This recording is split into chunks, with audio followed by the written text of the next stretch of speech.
사도신경으로 우리의 신앙을 고백하겠습니다. 나는 전능하신 아버지 하나님, 천지의 창조주를 믿습니다. 나는 그의 유일하신 아들, 우리 주 예수 그리스도를 믿습니다. 그는 성령으로 잉태되어 동정녀 마리아에게서 나시고 본디오 빌라도에게 고난을 받아 십자가에 못 박혀 죽으시고 장사된 지 사흘 만에 죽은 자 가운데서 다시 살아나셨으며 하늘에 오르시어 전능하신 아버지 하나님 우편에 앉아 계시다가 거기로부터 살아있는 자와 죽은 자를 심판하러 오십니다. 나는 성령을 믿으며 거룩한 공교회와 성도의 교제와 죄를 용서받는 것과 몸의 부활과 영생을 믿습니다. 아멘. 하나님께서 오늘 우리에게 주시는 말씀은 사사기 8장입니다. 구약성경 373쪽 사사기 8장을 교독하겠습니다. 에브라임 사람들이 기드온에게 이르되 네가 미디안과 싸우러 갈 때에 우리를 부르지 아니하였으니 우리를 이같이 대접하면 어찌 됨이냐 하고 그와 크게 다투는지라. 기드온이 그들에게 이르되 내가 이제 행한 일이 너희가 한 것에 비교되겠느냐? 에브라임의 끝물 포도가 아비에셀의 만물 포도보다 낫지 아니하냐? 하나님이 미디안의 방백 오렙과 스앱을 너희 손에 넘겨주셨으니 내가 한 일이 어찌 능히 너희가 한 것에 비교되겠느냐 하니라. 기드온이 이 말을 하매 그때에 그들의 노여움이 풀리니라. 기드온과 그와 함께 한 자 300명이 요단강에 이르러 건너고 비록 피곤하나 추격하며 그가 숫곳 사람들에게 이르되 나를 따르는 백성이 피곤하니 청하건대 그들에게 떡덩이를 주라. 나는 미디안의 왕들인 세바와 살문나의 뒤를 추격하고 있노라 하니 숫곳의 방백들이 이르되 세바와 살문나의 손이 지금 네 손 안에 있다는 거냐? 어찌 우리가 네 군대에게 떡을 주겠느냐 하는지라. 기드온이 이르되 그러면 여호와께서 세바와 살문나를 내 손에 넘겨주신 후에 내가 들과시와 찔레로 너희 살을 찢으리라 하고 거기서 브누엘로 올라가서 그들에게도 그같이 구한즉 브누엘 사람들의 대답도 숫곳 사람들의 대답과 같은지라. 기드온이 또 브누엘 사람들에게 말하여 이르되 내가 평안히 돌아올 때에 이 망대를 헐리라 하니라. 이때에 세바와 살문나가 갈골에 있는데 동방 사람의 모든 군대 중에 칼 든 자 12만 명이 죽었고 그 남은 15,000명 가량은 그들을 따라와서 거기에 있더라. 적군이 안심하고 있는 중에 기드온이 노바와 욕브하 동쪽 장막에 거주하는 자의 길로 올라가서 그 적진을 치니 세바와 살문나가 도망하는지라. 기드온이 그들의 뒤를 추격하여 미디안의 두 왕 세바와 살문나를 사로잡고 그 온 진영을 격파하니라. 요아스의 아들 기드온이 헤레스 비탈 전장에서 돌아오다가 숫곳 사람 중 한 소년을 잡아 그를 신문하매 그가 숫곳의 방백들과 장로들 77명을 그에게 적어준지라.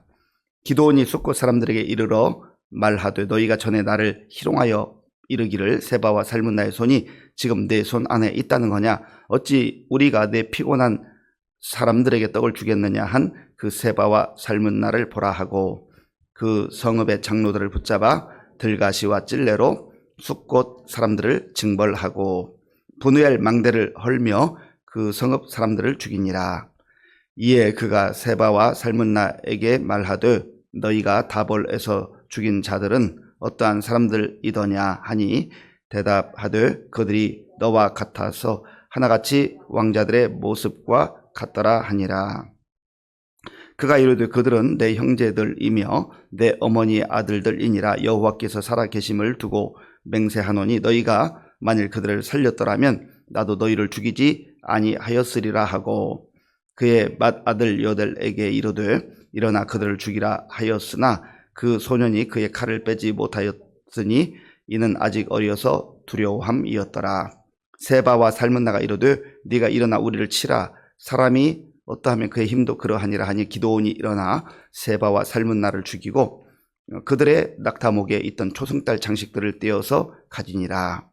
그때에 이스라엘 사람들이 기드온에게 이르되 당신이 우리를 미디안의 손에서 구원하셨으니 당신과 당신의 아들과 당신의 손자가 우리를 다스리로서 하는지라. 기드온이 그들에게 이르되 내가 너희를 다스리지 아니하겠고 나의 아들도 너희를 다스리지 아니할 것이요 여호와께서 너희를 다스리시리라 하니라. 기드온이 또 그들에게 이르되 내가 너희에게 요청할 일이 있으니 너희는 각기 탈취한 귀고리를 내게 줄지니라 하였으니 이는 그들이 이스마엘 사람들이므로 금고리가 있었음이라. 무리가 대답하되 우리가 즐거이 드리리이다 하고 겉옷을 펴고 각기 탈취한 귀고리를 그 가운데에 던지니 기드온이 요청한 금 귀고리의 무게가 금 1700세겔이요 그 외에 또 초승달 장식들과 패물과 미디안 왕들이 입었던 의복과 또 그 외에 그들의 낙타목에 둘렀던 사슬이 있었더라. 기드온이 그 금으로 에봇 하나를 만들어 자기의 성읍 오브라에 두었더니 온 이스라엘이 그것을 엄난하게 위함으로 그것이 기드온과 그의 집의 올무가 되니라. 미디안이 이스라엘 자손 앞에 복종하여 다시는 그 머리를 들지 못하였으므로 기드온이 사는 40년 동안 그 땅이 평온하였더라.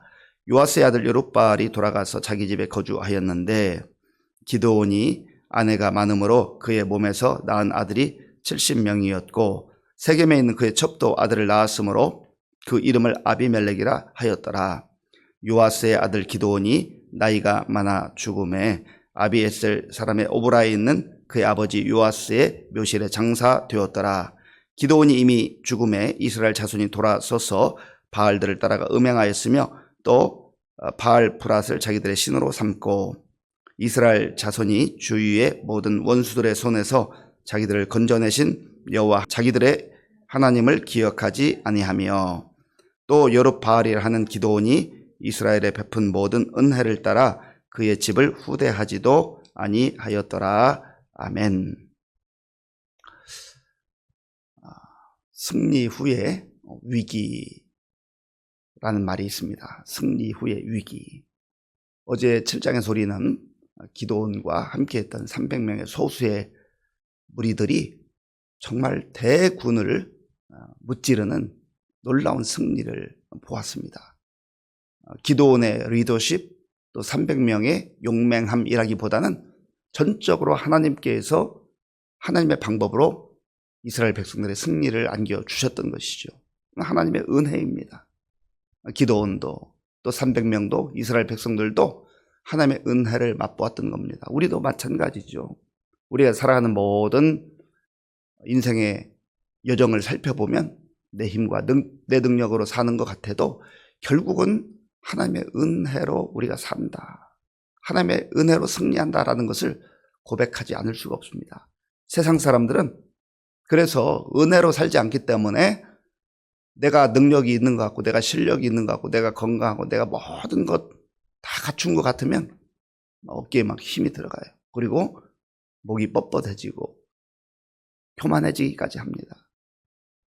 또 내 실력이 없다, 내 능력이 없다 싶으면 기죽고 좌절하고 절망하고 그게 세상 사람들이 살아가는 방식입니다. 그런데 하나님의 자녀들인 저 여러분들도 그 환경의 영향을 많이 받습니다.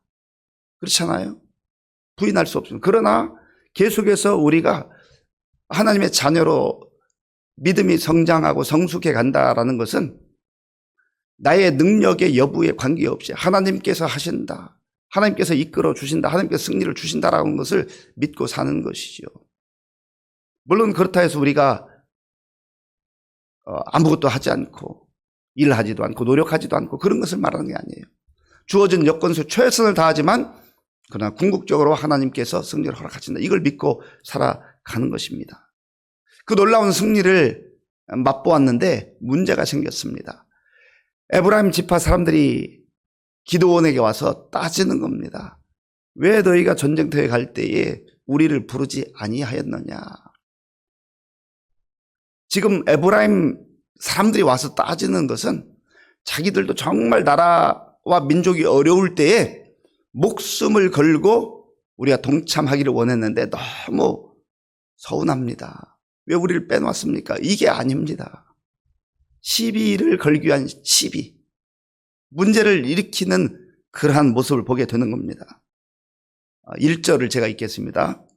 에브라임 사람들이 기드온에게 이르되 네가 미디안과 싸우러 갈 때에 우리를 부르지 아니하였으니 우리를 이같이 대접하면 어찌 됨이냐 하고 그와 크게 다투는지라. 아멘. 지금 승리를 맛보았으면 그것으로 감격하고 감사하고 이야 참 하나님의 은혜가 놀랍다 이렇게 해야 되는 것 아니겠습니까? 설령 에브라임 사람들이 그런 생각이 있다 해도 지금 이런 상황에서 그렇게 나와서 따지고 시비를 걸고 할 수 있는 그렇게 해야 되는 상황은 아니잖아요. 그러니까 선한 의도가 아니라는 거, 좋은 의도가 아니라는 거죠. 우리 공동체에도 보면은 시비 거는 사람들이 있어요. 분위기 좋은데 시비 걸어서 그 분위기를 가라앉게 하고 어둡게 하고, 지금 기쁨을 마음껏 누려들 이 시간에, 하나님의 은혜를 마음껏 누려들 이 시간에 문제를 일으킨단 말이죠. 사도 바울도 서신에서 공동체 안에 일은 하지 않고 일만 만드는 사람들이 있다, 문제를 일으키는 사람들도 있다라는 것을 경계하라고 말하기도 했습니다. 안타까운 일 아니겠습니까? 저 여러분들은 시비 거는 사람들이 아니라 오히려 시비를 잠재우고 그것을 품어내고 또 그 공동체의 은혜로운 분위기를 이어가는 그러한 사람들로 쓰임을 받아야 되지 않겠습니까? 기드온이 이러한 상황 속에서 어떻게 대처하고 있는가, 위기 속에서 리더가, 지도자가 어떻게 대처하는가를 볼 수 있습니다. 2절 3절 제가 읽겠습니다. 기드온이 그에게 그들에게 이르되 내가 이제 행한 일이 너희가 한 것에 비교되겠느냐? 에브라임의 끝물 포도가 아비에셀의 만물 포도보다 낫지 아니하냐? 하나님이 미디안의 방백 오렙과 스웹을 너희 손에 넘겨주셨으니 내가 한 일이 어찌 능히 너희가 한 것에 비교되겠느냐 하니라. 기드온이 이 말을 하매 그때에 그들의 노여움이 풀리니라. 아멘. 문제는 있을 수 있죠. 개인 간에도 또 공동체 안에도 문제가 있을 수 있는데, 이때 지도자가, 리더가 어떤 태도를 취하느냐에 따라서 그 문제를 잠재우고 다시 화합할 수 있는 공동체로 가느냐, 아니면 이 문제를 더 크게 만드느냐, 굉장히 분기점이 있는 거예요. 그런데 기드온은 공동체를 화합하고 또 이들의 그 시비거리를 오히려 품어버리는 그런 지도력을 발휘하는 것을 봅니다. 이런 표현을 해요. 내가 이제 행한 일이 너희가 한 것에 비교되겠느냐? 에브라임 여러분, 여러분들이 사실 한 거에 비하면 내가 한 것은 아주 작은 것에 불과합니다. 그러면서 포도 얘기를 하잖아요. 에브라임의 끝물 포도가 여러분들이 가지고 있는 아주 그냥 작은, 그리고 보잘것없는 것 같은 포도가 우리가 가지고 있는 아주 극상품의 포도보다 훨씬 낫습니다. 그러니까 아주 높여주는 거예요. 그리고 지금 엄청난 대군을 하나님의 능력으로, 하나님의 은혜로 격파하고 승리를 이루었지만, 에브라임이 나아가서 그 오렙과 스앱이라고 하는 그 중간 장수 정도 되는 사람들, 이 사람들을 이제 잡고 또 죽인 것을 여러분이 큰 일을 했습니다. 아주 큰 일을 했습니다. 이렇게 높여줍니다. 그러니까 3절 끝 부분에 그때에 그들의 노여움이 풀리니라. 기드온이 이 말할 만에 그때 그들의 노여움이 풀렸다. 기드온의 아주 통큰 리더십이죠. 여기에서 기드온이 당신들이 도대체 무슨 이유 때문에 와서 위기가 있었을 땐, 전쟁이 벌어졌을 땐 가만히 있더니 이제 와서 그 승리를 독차지하려고 하느냐, 자기들의 공을 세우려고 하느냐, 이렇게 맞서 싸웠다고 한다면 더 큰 문제가 생기는 거예요. 여기에서 우리 그리스도인들이, 하나님의 사람들이 어떤 리더십을 발휘하느냐, 이거는 개인과 개인의 문제도 마찬가지고 공동체에서 일어나는 그런 어려움 가운데서도 대처하는 방식에 따라서 그 문제를 잠재울 수도 있고 문제가 더 커질 수 있다는 겁니다. 기드온이 그런 면에서 참 좋은 지도자였습니다. 그리고 계속해서 이제 기드온과 그의 병사들이 나머지 그 미디안 사람들을 이제 뒤쫓는 그런 과정이 있는데, 숫곳 사람들 그리고 브누엘이라고 하는 그 지역을 통과하는데 그들에게 좀 먹을 것을 요구합니다. 지금 그 병사들이 싸우다 보면 배고프고 지치잖아요. 그랬더니 숫곳 사람들, 브누엘 사람들이 이 기드온을 조롱했습니다. 세바와 살문나, 그들의 손이 지금 너희들 손 안에 있느냐? 그러면서 조롱하고 먹을 걸 주지 않았어요. 그때 기드온이 말합니다. 내가 다시 돌아올 때 너희를 내버려 두지 않을 것이다. 가시와 찔레로 너희를 처벌할 것이다. 그리고 망대를 부술 것이다. 이것은 어떤 의미가 있냐면 하나님의 사람들이 조롱을 받을 때가 있다는 거예요. 복음을 전하다 조롱을 받을 때가 있어요. 하나님이 어디 계시오? 너 하나님이 있어? 그럼 보여줘봐 하면서 이렇게 조롱하고 손가락질 받을 때 있다라는 거예요. 기드온을 통해서 나중에 이 숫곳 사람들과 브누엘 사람들이 이제 완전히 또 그 징계를 받잖아요. 이것은 하나님의 진노와 심판이 있음을 보여주는 겁니다. 그리고 이 세바와 살문나, 이 미디안의 세력이 얼마나 컸었는가. 어제 우리 강 목사님께 설교할 때도 말씀했지만은, 자, 10절에 보세요. 10절 우리 함께 읽겠습니다. 이때에 세바와 살문나가 갈골에 있는데 동방 사람의 모든 군대 중에 칼든 자 12만 명이 죽었고 그 남은 15,000명 가량은 그들을 따라와서 거기에 있더라. 아멘. 12만 5천 명이 이미 죽었어요. 그리고 15,000명은 지금 패잔병처럼 있는 거예요. 그러니까 13만 5천 명과 300명이 싸운 겁니다. 이게 어떻게 가능한 일이에요? 수치적으로 불가능한 싸움이었는데 하나님의 은혜로 이겼다, 그 말입니다. 그리고 결국은 이제 승리를 거두고 돌아올 때에 이스라엘 사람들이 기드온에게 와서 기드온이여, 당신이 그리고 당신의 아들과 손자들이 우리를 다스리기를 원합니다. 그렇게 요청을 합니다. 그러니까 기드온은 뭐 어깨가 올라가고 기세가 등등하고 그래 내가 다스려야지 그렇게 말하지 않아요. 기드온의 답변이 무엇입니까?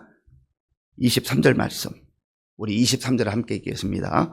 기드온이 그들에게 이르되 내가 너희를 다스리지 아니하겠고 나의 아들도 너희를 다스리지 아니할 것이요 여호와께서 너희를 다스리시리라 하니라. 아멘. 기드온의 겸손한 지도력 그리고 겸손한 자세를 여기서 보는 거예요. 내가 잘해서 한 게 아니라 하나님께서 하신 것입니다 라고 고백하는 거죠. 여기까지는 참 좋은데 이제 그 뒷부분에 보면 기드온의 연약함과 허물을 볼 수가 있어요. 기드온이 이제 전리품 가운데 금과 여러 가지 장식품들을 가지고 오라고 해가지고 에봇을 만듭니다. 에봇을 왜 만들었을까? 에봇은 원래는 대제사장이 입었던 그런 옷인데 아마도 승리를 기념하기 위해서 그랬을까? 아니면 어떤 목적에서 그랬는지 정확하게 알 수는 없지만 문제는 이 에봇이 결국은 우상 덩어리와 같이 됐다는 거예요. 그 내용이 27절에 있습니다. 제가 27절을 읽겠습니다. 기드온이 그 금으로 에봇 하나를 만들어 자기의 성 오브라에 두었더니 온 이스라엘이 그것을 음란하게 위함으로 그것이 기드온과 그의 집에 올무가 되니라. 아멘. 이스라엘이 그것을 음란하게 위함으로 우상처럼 여겼다는 거죠. 결국은 참 하나님께서 승리를 주셨을 때 기드온의 위기 가운데 잘 대처한 것도 있었고 또 겸손한 모습도 있었지만 또 이런 부분에 있어서 에봇을 만드는 실수를 함으로 인하여서 기드온과 그의 집에 올무가 되었고 또 이스라엘 전체가 음란에 빠지겠다. 이 음란이라고 하는 것은 영적 음란을 말합니다. 우상처럼 섬기기 시작했다는 거죠. 그리고 또 29절부터 그 이후에 보면 이 기드온이 아내를 많이 얻어요. 아들을 70명이나 두고 또 첩까지 얻습니다. 이러한 인간의 연약함 또 인간의 부족함으로 인하여서 결국은 어떻게 됩니까? 이스라엘 가운데 큰 위기가 또 다른 위기가 찾아오는 거죠. 33절 말씀, 33절, 34절 제가 읽겠습니다. 기드온이 이미 죽음에 이스라엘 자손이 돌아서서 바알들을 따라가 음행하였으며 또 바알 브릿을 자기들의 신으로 삼고 이스라엘 자손이 주위의 모든 원수들의 손에서 자기들을 건져내신 여호와 자기들의 하나님을 기억하지 아니하며. 아멘. 결국은 또 세월이 흐르면서 영적으로 점점점 무디어지고 하나님의 은혜로부터 떠나기 시작하고 우상을 섬기는 이러한 죄의 악순환이 되풀이되는 것을 보는 것을 이 말씀을 통해서 우리가 봅니다. 사랑하는 성도 여러분, 하나님의 은혜로 우리는 사는 거예요. 큰 승리를 얻습니다. 그럼에도 불구하고 우리가 늘 겸손하고 경계해야 될 것은 사도 바울의 말씀처럼 그런즉 선줄로 생각하는 자는 넘어질까 조심하라. 승리 이후에도 위기가 찾아올 수 있음을 알고 위기 가운데 겸손한 리더십 또 하나님을 높여드리고 은혜 가운데 살아가는 그런 태도를 취할 뿐만 아니라 우리 개인의 삶 속에서 철저하게 하나님 중심으로 하지 아니하면 그것이 또 나중에 올무로 작용할 수도 있다라고 하는 이 말씀을 우리가 기억하면서 오늘 하나님 앞에서 은혜로 살고 또 겸손하게 살아가는 저와 여러분들이 될 수 있기를 바랍니다. 아버지 하나님 감사합니다. 오늘 우리에게 주신 말씀을 마음에 간직하게 하시고 기드온이 보여주었던 참 훌륭한 리더십과 또 겸손한 태도도 보았지만 또 그의 인생의 후반에 인간의 연약함과 욕망에 따른 그러한 삶을 통하여서 오히려 이스라엘 백성 전체에게 또 부정적 영향을 끼치기도 하고 이스라엘 백성들은 하나님의 은혜를 떠나서 우상을 숭배하고야만은 이 죄악의 되풀이를 보았습니다. 하나님 이 말씀 우리 마음에 또 우리의 삶에 잘 적용해서 하나님 기뻐하는 성숙한 하나님의 자녀들로 지속적으로 살아갈 수 있도록 인도하여 주시옵소서. 예수님의 이름으로 기도하옵나이다. 아멘. 주기도문 우리 예배를 마치겠습니다. 하늘에 계신 우리 아버지, 아버지의 이름을 거룩하게 하시며 아버지의 나라가 오게 하시며 아버지의 뜻이 하늘에서와 같이 땅에서도 이루어지게 하소서. 오늘 우리에게 일용할 양식을 주시고 우리가 우리에게 잘못한 사람을 용서하여 준 것 같이 우리 죄를 용서하여 주시고 우리를 시험에 빠지지 않게 하시고 악에서 구하소서. 나라와 권능과 영광이 영원히 아버지의 것입니다. 아멘. 예, 먼저 광고합니다. 우리 고 김상섭 장로님의 발인 예배, 전국 황순 예배가 오전 9시에 의정부 장례식장에서 있습니다. 교회 출발은 8시 45분입니다. 오늘 장례 절차를 위해서 기도해 주시기 바랍니다. 오늘 우리에게 주신 말씀 생각 기도할 때에 공동체의 승리도 있지만 또 위기가 찾아올 수 있다. 우리가 속한 공동체에서 리더들로서 책임을 맡은 자들로서 어떻게 반응하고 어떻게 시비하는 사람들을 또 품어내느냐에 따라서 공동체가 안정될 수도 있고 더 문제가 생길 수 있다는 말씀도 들었습니다. 이스라엘 백성들이 와서 우리를 다스려 주세요 할 때에 하나님께 다스릴 것이다는 참 그런 귀한 고백을 했습니다. 그러나 기드온의 인생의 후반부에 에봇을 만들기도 하고 또 많은 그 아내를 둠으로 또 어려움을 겪은 것도 보았습니다. 하나님 정말 철저하게 끝까지 하나님 말씀에 순종하게 하여 주옵소서. 기도하시고 나라와 민족을 위해서 이제 6월 3일 대통령 선거를 통해서 또 이 시대에 하나님 기뻐하는 지도자가 세워져서 나라와 민족이 안정될 수 있도록 우리 교회 많은 어르신들, 환우들 또 다음 세대를 위해서 그리고 군 복무직 청년들을 위해서 선교사님들을 위해서 함께 기도하겠습니다.